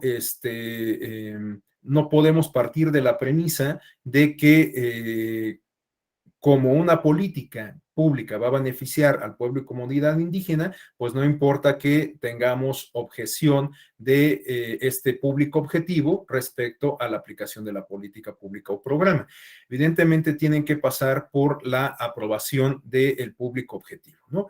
Esto me parece que pues, es algo muy elemental, muy básico, ¿no? Nadie puede, creo yo, que nadie puede tomar una decisión que se nos busque imponer dando por hecho que es lo mejor para nosotros mismos, ¿no? O sea, no sé, salvo por una cuestión, salvo circunstancias particulares, no sé, a lo mejor a mí no me gustaría mucho la idea de que no se me permita comer, no sé, un helado de limón, por ejemplo, ¿no? Si a mí me gusta el helado de limón, pues no me gustaría que alguien me impusiera una limitante respecto a ese gusto, a esa preferencia que yo tengo, ¿no? A lo mejor un criterio distinto aplica respecto a cuestiones de salud, ¿no? O sea, a lo mejor a mí me gusta la comida salada, pero por una disposición médica no debo ponerle sal a la comida. Bueno, ahí ya hay una cuestión de fondo que implica justamente que si yo quiero conservar mi salud, bueno, pues tengo que ser consciente de esa medida que se me está recomendando por parte del médico, ¿no? Pero incluso en un supuesto de esta naturaleza, pues queda en decisión propia el decidir si le pongo sal a la comida o no. Digo, esto puede ser sumamente cuestionable, ¿no? Por muchas razones. Puede ser que alguien diga, bueno, pues si no te interesa tu salud, no vayas al médico. Si tú no te cuidas, pues entonces no estés utilizando los recursos del Servicio de Seguridad Pública, qué sé yo. O sea, puede haber muchas aristas en la discusión. Pero sin duda, una de estas aristas tiene que ver también con la voluntad de las personas, ¿no? Esto trasladándolo ya a un polo muy extremo, pues se refiere también a estas decisiones de la muerte asistida, por ejemplo, ¿no? Son decisiones sumamente polémicas, pero que en el fondo implican justamente la voluntad de las personas respecto a las cuales se aplican, ¿no? Claro, este ya es un caso, como les digo, un ejemplo hipotético muy polarizado, pero que también nos habla de cómo incluso en esos casos radicales está dentro de la discusión incorporado este elemento de la voluntad individual, ¿no? En el caso de las comunidades indígenas, pues podemos hablar de una voluntad individual o de una voluntad colectiva, evidentemente. Adelante, Erika, ¿nos quiere compartir algún comentario, inquietud? Adelante, por favor. Bueno, la cuestión, bueno, yo soy de Chiapas y en Chiapas ha existido mucha muerte en cuestión de mujeres embarazadas y niños. Y lo que hizo la Secretaría de Salud en conjunto con otras dependencias de salud fue dar capacitación a las parteras. Porque en términos indígenas es difícil que una persona que vive en una comunidad pueda tener un acceso muy directo a algún hospital o algo. Entonces, lo que hicieron ellos fue darle capacitación a las parteras para que pudieran pues llegar a buen término la gestación de un bebé. Ya si las parteras consideraban que era muy riesgoso, pues ya las trasladaban o las acercaban en específico a centros de salud para que pudieran practicarles quizás cesáreas si así ellas consideraban prudente y correcto el término de su embarazo, ¿no? Muchas gracias por el aporte, Erika. Bueno, pues me parece interesante el ejemplo, porque si bien no se consulta directamente con los pueblos y comunidades indígenas, una experiencia como la que nos comparte Erika, bueno, pues nos habla de me parece que de una política pública que de cualquier forma toma en consideración la cosmovisión del mundo indígena, ¿no? En este caso, bueno, pues se capacita a las parteras que, como bien lo comenta Erika, en muchas ocasiones gozan de la confianza de los pueblos y comunidades indígenas. A lo mejor no se dejan atender por un médico en particular, pero le tienen mayor confianza a la partera porque forma parte de la comunidad, porque históricamente así es como han dado luz las mujeres en las comunidades indígenas. Entonces, una política pública de esta naturaleza como la que nos comparte Erika, a lo mejor no nos habla de un ejercicio de consulta directamente con el pueblo y comunidad indígena en cuestión, pero sí nos habla de una visión incluyente por parte del Estado, de una visión sensible por parte de la agencia del Estado encargada de garantizar el derecho a la salud de las mujeres indígenas, sobre todo respecto a los alumbramientos, ¿no? Entonces, bueno, pues muy enriquecedor el aporte que nos hace Erika Pérez. Muchas gracias, Erika.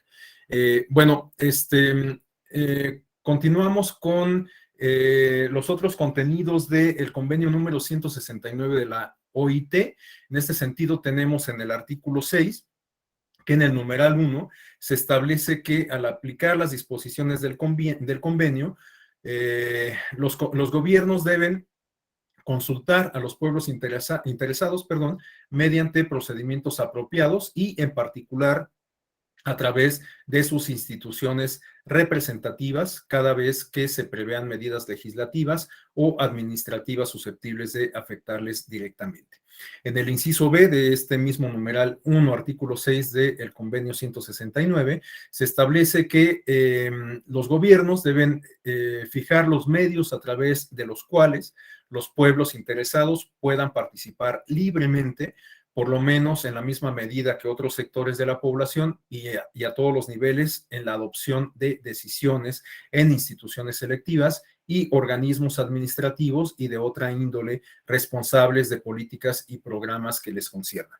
Este aspecto me parece igualmente muy importante porque se refiere a que los estados, los gobiernos deben de procurar la incorporación en el aparato estatal de representantes de los pueblos y comunidades indígenas, sobre todo en las instituciones, en las agencias del Estado que se encargan de la aplicación o de la ejecución de una política o programa que está dirigido justamente a los pueblos y comunidades indígenas. Entonces, me parece esto sumamente importante porque, reitero, creo que de lo que nos habla es de una conformación incluyente del Estado, de las agencias del Estado, que sin duda enriquecen la aplicación de las políticas públicas, de los proyectos y programas dirigidos a los pueblos y comunidades indígenas. Adelante, Cintia, por favor.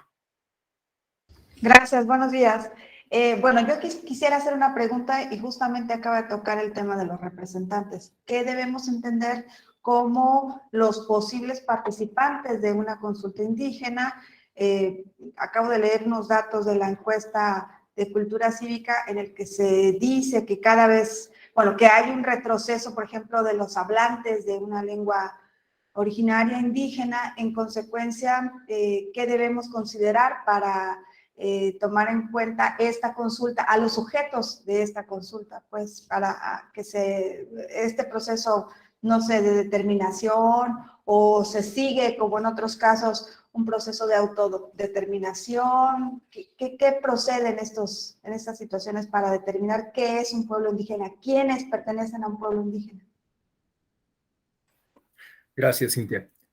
Bueno, es una pregunta interesante porque me parece que para resolverla no bastan, digamos, estas disposiciones que están planteadas en términos un tanto abstractos en los instrumentos de derecho positivo, ¿no? Me parece que para resolver esa pregunta tendríamos que adentrarnos más bien en las cuestiones metodológicas que sin duda pues derivan de este marco normativo, pero que ya tienen un carácter, digamos, de tipo un poco más o un mucho más técnico, ¿no?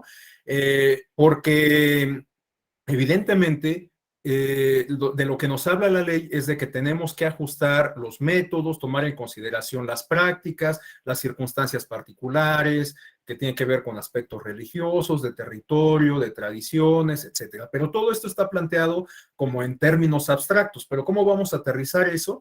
Pues le digo, yo creo que para eso tendríamos ya que identificar algunos métodos en específico que nos permitan traducir los dispositivos, los elementos dispositivos contenidos en la ley ya a una ruta, a una hoja de ruta en la práctica. Y de hecho, esto lo vamos a abordar con mayor detenimiento el día de mañana, cuando comentemos algunos pasos que han sido planteados por el Instituto Nacional de Pueblos Indígenas en nuestro país respecto a la metodología para la realización de consultas, porque es sumamente importante aspectos como los que nos comenta Cintia, comenzando por identificar al actor, ¿no? O sea, cómo vamos a identificar al pueblo y comunidad indígena, o sea, qué es lo que tendríamos que hacer para identificar. ¿Qué significa identificarlo? Pues justamente advertir estos elementos que los distinguen, estos elementos identitarios, ¿no?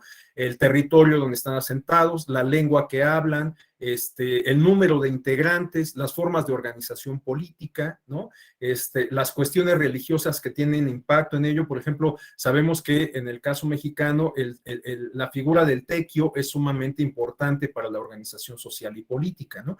El asunto de las mayordomías, que si bien tiene un fuerte componente religioso, pues también tiene una implicación significativa, sin duda, en las formas de organización social y política. Entonces, todos esos elementos los tenemos que identificar para poder realizar las consultas, ¿no?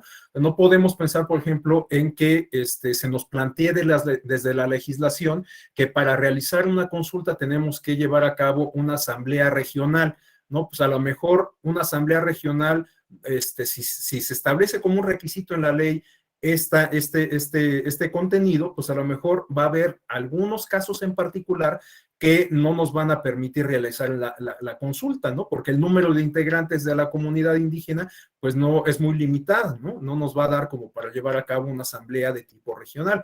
A lo mejor hay otras circunstancias, otros contextos en donde esto sí se puede hacer, ¿no?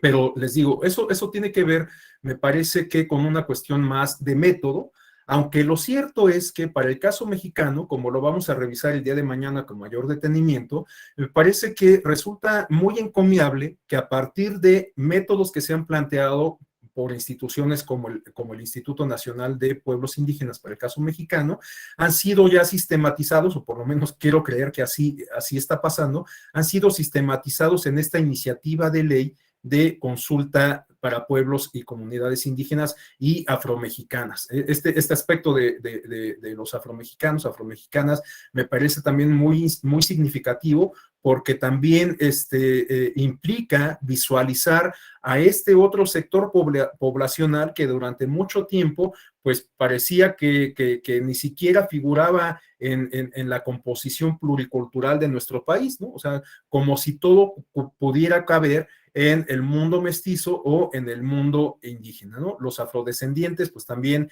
tienen un componente identitario a partir del origen étnico, pero tienen algunas características particulares que quizás los diferencien un tanto de los pueblos y comunidades indígenas, o habrá otros casos en donde haya ciertos entrecruces.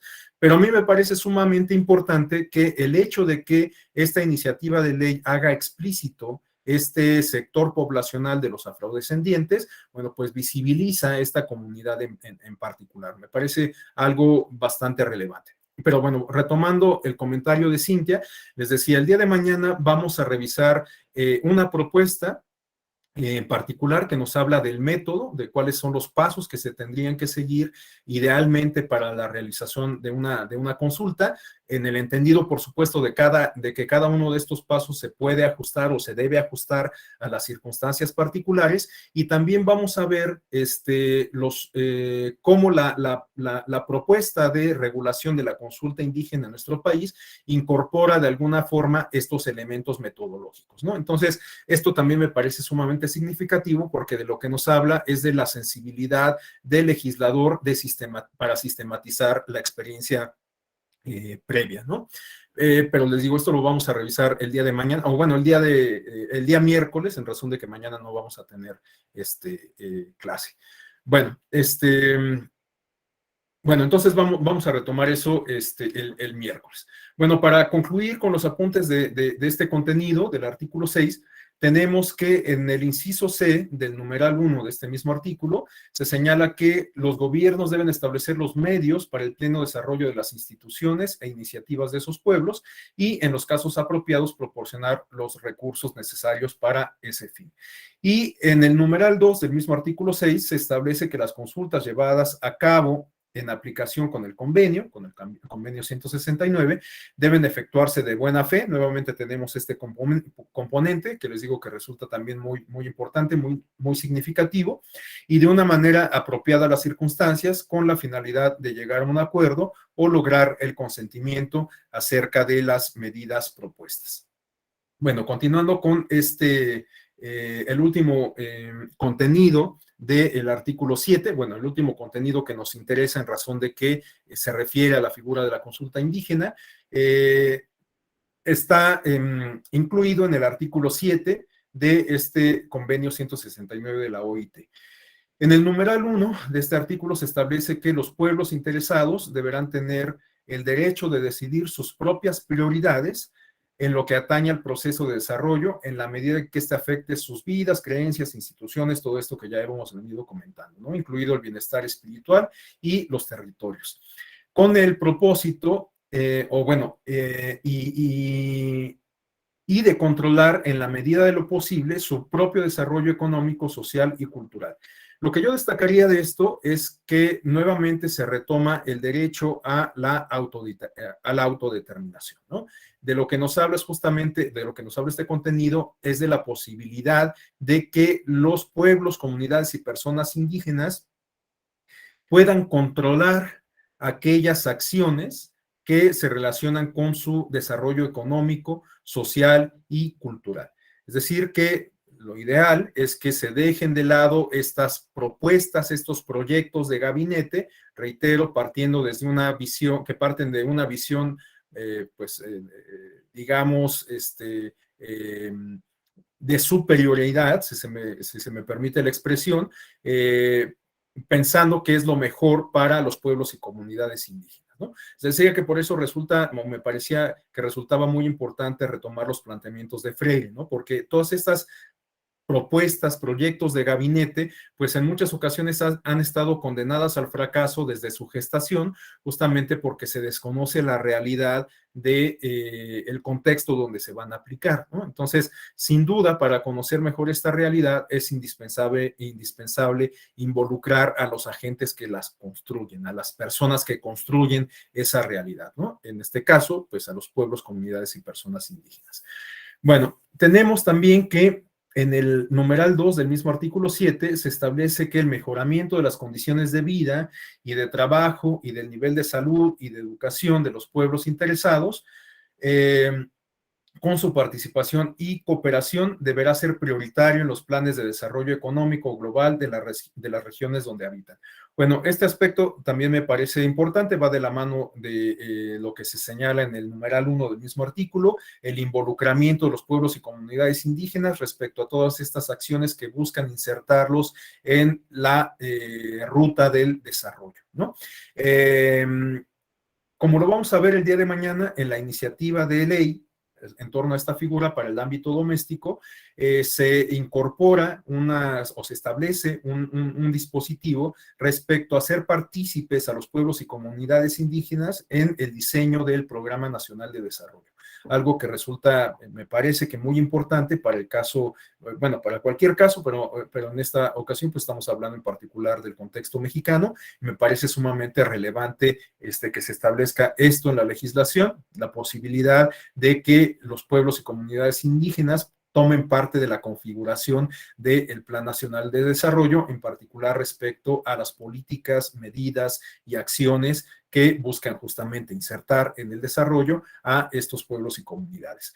Bueno, y por último, tenemos que en el numeral 3 y en el numeral 4 se establece, por un lado, que los gobiernos deben velar porque siempre que haya lugar se efectúen estudios en cooperación con los pueblos interesados a fin de evaluar la incidencia social, espiritual y cultural sobre el medio ambiente, y de la mano de esto se establece en el numeral 4 que los gobiernos deben tomar medidas en cooperación con los pueblos interesados para proteger y preservar el medio ambiente. Este aspecto es crucial porque sin duda, cuando hablamos de territorio de los pueblos y comunidades indígenas, hablamos de que estos en muchas ocasiones tienen un significado sumamente importante en términos simbólicos, en términos políticos, en términos culturales para los pueblos y comunidades indígenas. La vinculación con la tierra, la vinculación con el agua en lagos, ríos, manantiales, etcétera, puede ser sumamente importante, o yo me atrevería a decir que en todos los casos lo es, para los pueblos y comunidades indígenas, ¿no? Las selvas, los bosques, los espacios de ruinas arqueológicas, entre otras cuestiones, bueno, pues tienen sin duda un significado sumamente importante para la construcción de la realidad indígena. En este sentido, bueno, pues cualquier modificación que impacte, que tenga una afectación en los territorios, en el medio ambiente, que envuelven el entorno de los pueblos y comunidades indígenas, sin duda tienen que ser también consultados por estos, ¿no? Me parece que hoy en día este es un tema que ha generado mucha polémica a la luz, por ejemplo, de uno de los grandes proyectos de la administración federal actual, ¿no? El proyecto del Tren Maya. Es un tema que ha generado mucha controversia. Hay mucha gente que, pues bueno, está por supuesto, a favor de la realización del proyecto en los términos en que está planteado, y hay otras personas que están en contra del proyecto en los términos en que está planteado porque, entre otras cuestiones, consideran que eventualmente puede generar un daño irreparable al medio ambiente. Ustedes saben, tanto como yo, que es un tema que se ha ventilado en las noticias en las últimas semanas y que responde a la construcción del tramo 5 y el 7, si no me equivoco, del Tren Maya, que eventualmente, en opinión de quienes critican el trazo original del proyecto, pudiera implicar a largo plazo una afectación a los mantos acuíferos, manantiales y cenotes de aquella región de Yucatán, ¿no? Es un tema sumamente complicado, un tema sumamente complejo, que además por si fuera poco en términos técnicos, en términos ambientalistas, pues se ha politizado bastante y se han polarizado las posiciones, ¿no? Es un tema muy polémico, muy interesante, que quizás mañana también, bueno, el miércoles podamos abordar de manera, pues por lo menos un tanto panorámica, para advertir justamente el estado del arte en torno a este proyecto en particular, por supuesto, en términos absolutamente académicos, ¿no? Esto lo tenemos que ver desde una perspectiva objetiva en este espacio académico y más en un espacio generado por una institución electoral, pues tenemos que asumir una postura neutral y objetiva, como les comento. Pero es un tema que casi resulta ineludible a la luz de lo que estamos discutiendo, ¿no? Porque pues es un tema muy actual bueno, pues hoy se encuentra en la palestra. Entonces, reitero, a lo mejor el miércoles podamos destinar algunos minutos para discutir algo al respecto, porque también me atrevo a adelantar que cabe señalar que sí se llevó a cabo una consulta indígena, ¿no? Incluso el gobierno de México, el gobierno federal, tiene por ahí una página electrónica que da cuenta justamente de los ejercicios de consulta indígena que se llevaron a cabo para la realización de este proyecto, ¿no? Pero bueno, eso ya lo retomaremos el día de mañana. Y bueno, para ir cerrando la exposición del día de hoy, y aterrizar justamente al ámbito doméstico algunos de estos contenidos de los instrumentos supranacionales que regulan la figura de la consulta indígena, pues me parece importante comenzar para discutir los instrumentos de índole nacional, hacer referencia a lo estipulado en la Constitución Política de los Estados Unidos Mexicanos, en particular lo establecido en el artículo 2. Como todos sabemos, en este artículo 2 se establece que la nación mexicana es de composición pluricultural, sustentada originalmente en sus pueblos indígenas, y aquí pues se hace una descripción muy genérica de a quienes podemos considerar pueblos indígenas. Se dice que son aquellos que descienden de poblaciones que habitaban en el territorio actual del país al iniciarse la colonización y que conservan sus propias instituciones sociales, económicas, culturales y políticas o parte de ellas. Bueno, algunos contenidos de este artículo 2 de la Constitución que guardan relación con el tema que estamos comentando se refieren a lo establecido en el apartado B. Tenemos que en este apartado B del artículo 2 se establece que la federación, las entidades federativas y los municipios deben promover la igualdad de oportunidades en los indígenas y eliminar cualquier práctica discriminatoria, para lo cual se necesitan establecer instituciones y determinar políticas necesarias para garantizar la vigencia de los derechos de las personas, pueblos y comunidades indígenas y el desarrollo integral de los mismos, los cuales deben ser diseñadas y operadas conjuntamente con ellos. Nuevamente se hace manifiesta esta necesidad de incorporar a los pueblos, comunidades y personas indígenas en el diseño de políticas públicas o de acciones que lleve a cabo el Estado. Me parece, para el caso mexicano, sumamente importante que se haga mención de esto en nuestra Carta Magna, ¿no? Porque pues esto de lo que nos habla es justamente de que esta necesidad de incorporar a los pueblos y comunidades indígenas en la toma de decisiones que les afectan tiene rango constitucional, ni más ni menos, ¿no?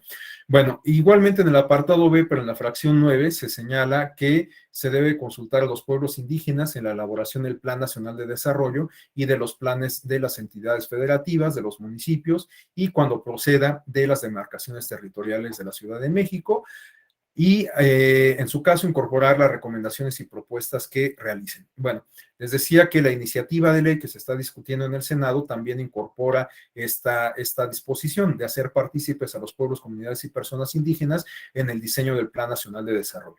Pero, bueno, pues por supuesto que resulta muy importante, relevante, crucial, que esto también se haga explícito desde el texto constitucional, ¿no? El involucramiento de los pueblos y comunidades en el diseño del plan que busca insertarlos en el desarrollo comunitario, en el desarrollo nacional más bien, ¿no? Bueno, y a continuación tenemos algunos apuntes, algunos contenidos que, como les decía, están incorporados en algunas leyes que buscan regular algunos aspectos de los pueblos, comunidades y personas indígenas, y que de manera un tanto tangencial abordan el tema de la consulta, ¿no? Por ejemplo, en el caso de la Ley General de Derechos Lingüísticos de los Pueblos Indígenas, se establece en el artículo 7 que las lenguas indígenas son válidas, al igual que el español, para cualquier asunto o trámite de carácter público, así como para acceder plenamente a la gestión, servicios e información pública. Se dice en este artículo 7 que corresponde al Estado garantizar el ejercicio de los derechos previstos en este artículo conforme a lo siguiente. En el Distrito Federal y las demás entidades federativas, así como en los municipios o comunidades que hablen lenguas indígenas, los gobiernos correspondientes tienen que consultar a las comunidades indígenas originarias y migrantes para determinar, cuáles de sus dependencias administrativas adoptarán e instrumentarán las medidas para que las instancias requeridas puedan atender y resolver los asuntos que se les planteen en lenguas indígenas. Es decir, que de lo que nos habla este artículo es de la obligación del Estado para adecuar sus agencias en términos lingüísticos, en términos que se favorezca la comunicación, el vínculo entre los pueblos, comunidades y personas indígenas con las agencias del Estado, ¿no? Entonces, esto me parece sumamente importante porque de lo que nos habla, reitero, es de un esfuerzo del Estado o de la obligación del Estado realizar este esfuerzo para establecer un canal de comunicación a través del lenguaje. Pero esto implica, pues naturalmente, una adaptación de las agencias del Estado que sirven de ventanillas, de canales de comunicación con estos pueblos y comunidades indígenas. Sin duda es un esfuerzo mayúsculo, pero pues que se tiene que tomar en consideración, ¿no? Es algo, me parece sumamente importante porque, reitero, implica el acercamiento del Estado con estos pueblos, comunidades y personas indígenas a través del lenguaje, ¿no? Por otro lado, tenemos lo que se establece en el artículo 8 de la Ley Federal de Protección del Patrimonio Cultural de los Pueblos y Comunidades Indígenas y Afromexicanas. Bueno, como veíamos en algunos de los instrumentos internacionales, relacionados con pueblos y comunidades indígenas y sobre todo con la figura de la consulta, se establecía que es prioridad, es sumamente importante la preservación del patrimonio cultural de los pueblos y comunidades indígenas, pero sin duda se requiere de la convergencia, de la comunión de estos pueblos y comunidades para determinar cuál es el patrimonio cultural que se debe de conservar, de preservar, ¿no? Entonces, en este sentido, en el ámbito doméstico, esta Ley Federal de Protección del Patrimonio Cultural establece en el artículo 8 que todo el patrimonio cultural de los pueblos y comunidades indígenas y afromexicanas se entiende reservado por el pueblo o comunidad que corresponda y está prohibida su utilización y aprovechamiento, salvo que estos otorguen su consentimiento libre, previo e informado de conformidad con la Ley General de Consulta de los Pueblos y Comunidades Indígenas y Afromexicanas. Bueno, este aspecto resulta muy importante por varias cuestiones. Por un lado, porque de lo que nos habla es de un componente, de un contenido que busca evitar la apropiación cultural de parte de prácticamente cualquier ente, persona, agente, ajeno a los pueblos y comunidades indígenas. Esto resulta sumamente importante, por ejemplo, para el caso de los productos que se comercializan a través de cadenas de producción, y que tienen su origen, que son elaborados por personas indígenas, ¿no? O sea, sabemos que mucha de la artesanía, de los tejidos, de las prendas que elaboran directamente las personas indígenas, si se compran con ellos directamente, bueno, con todo y que pueden tener un costo considerable, resultan bastante más económicos en comparación con los que se venden en los grandes escaparates de las tiendas, ¿no? En donde se genera, como les digo, toda una cadena de producción que, bueno, tiene una consecuencia en el costo final. De lo que nos habla esto, pues es justamente de una apropiación cultural, ¿no? A lo mejor no siempre lo advertimos, pero en realidad lo que vemos es un fenómeno de apropiación cultural, ¿no? Estos diseños de algunas marcas que, bueno, no las voy a mencionar para no evidenciar a nadie, pero hay muchas marcas comerciales que justamente se apropian de estos diseños o de estas prendas, de estos productos de artesanía de los pueblos y comunidades indígenas, ¿no? Y bueno, pues con ello generan evidentemente un beneficio, es una actividad lucrativa. Bueno, esto no necesariamente es que sea malo. El asunto es que pues justamente se debe de contar con la aprobación de los productores primarios, de quienes elaboran estos diseños, de quienes elaboran estas prendas o estos productos, que son los pueblos y comunidades indígenas. Entonces, me parece sumamente significativo el que esta ley federal de protección del patrimonio cultural incorpore este dispositivo que justamente busca evitar una apropiación cultural indebida de los pueblos, comunidades y personas indígenas, ¿no? Y bueno, un segundo aspecto que vale la pena destacar es la alusión que se hace a la Ley General de Consulta de los Pueblos y Comunidades Indígenas y Afromexicanas, porque bueno, pues la Ley Federal de Protección del Patrimonio ya es una ley vigente, es una ley que es perfectamente válida, ¿no? Pero se hace alusión a esta otra ley que pues no está todavía aprobada, no es una ley vigente, entonces pues pareciera como que se hace alusión a la nada, pero bueno, sabemos que hay muchos casos de este tipo. Y ojalá que pronto pues ya se termine de aprobar, se concluya este proceso de deliberación legislativa que tendría como consecuencia justamente la aprobación de la Ley General de Consulta de los Pueblos y Comunidades Indígenas y Afromexicanas.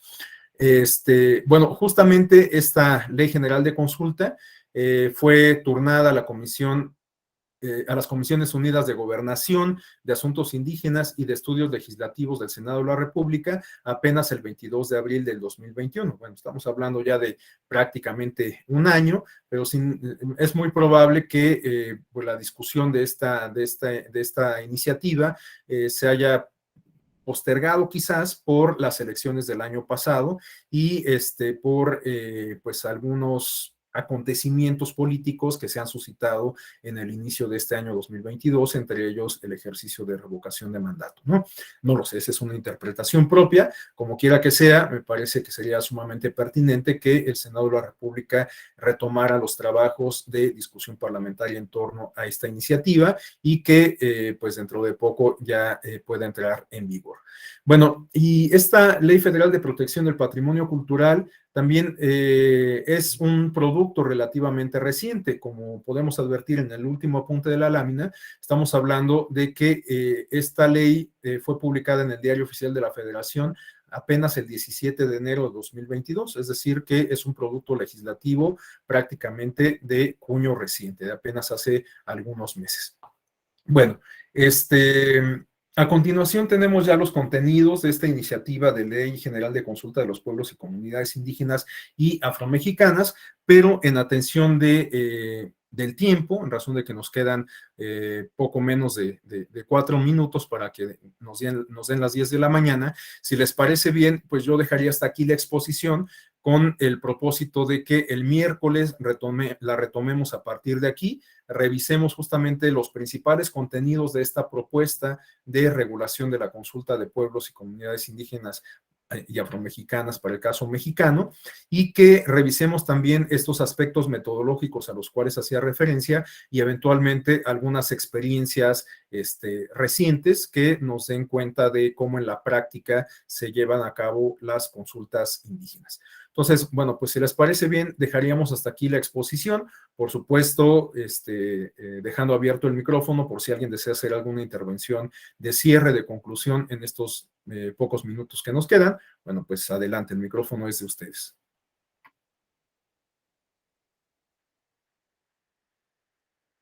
Bueno, igual si no hubiera intervenciones, no me resta más que agradecerles el favor de su atención, desearles muy buen inicio de semana, muy buen lunes y combinarlos a que nos veamos el miércoles. Igualmente, bueno, en punto de las 8 yo me conecto, pero siempre suelo dar 5 minutos de tolerancia para que se incorpore el mayor número de personas. Entonces, a las 8:05 empezaríamos la siguiente sesión. Hasta entonces me despido, les agradezco mucho su atención, les deseo muy buena semana. Gracias. Hasta luego. Gracias, maestro. Buenos días. Buen día para todos y todas. Buen día para todas y a todos.